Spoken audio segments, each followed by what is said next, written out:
Méditation du 13 février, sans tristesse. Vous donc aussi, vous avez maintenant de la tristesse, mais je vous verrai de nouveau. Votre cœur se réjouira et nul ne vous ôtera votre joie. Jean 16, verset 22. L'une des plus belles villes d'Europe est Prague. Flâner dans ses rues, aux immeubles immaculés et multicolores, c'est comme se retrouver dans un livre pour enfants magnifiquement illustré. Contempler l'horloge astronomique, c'est revenir au concept du temps analogique, où la qualité de vie était plus importante que le nombre de projets. Traverser le pont Charles et monter au château par la ruelle d'or, c'est revivre l'univers étouffant de Kafka. Visiter le cimetière juif, c'est ressentir la douleur du ghetto, l'injustice des intolérants. Une belle ville avec des habitants tristes. Et je me suis souvent demandé pourquoi ces regards sans lumière. Est-ce le climat, l'excès de touristes, l'héritage des temps passés? Je pense que l'une des raisons en est peut-être que c'est l'un des pays les plus athées d'Europe. Le célèbre poète tchèque Václav Havel,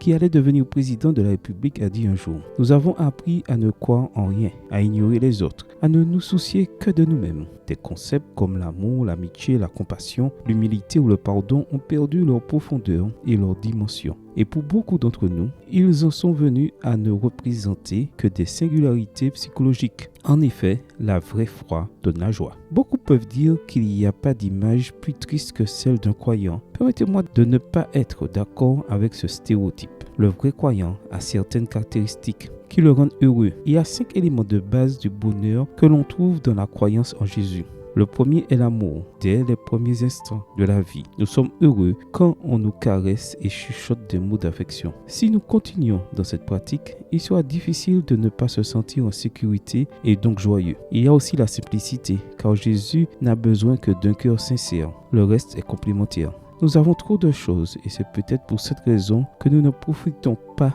de l'essentiel. Et la gratitude.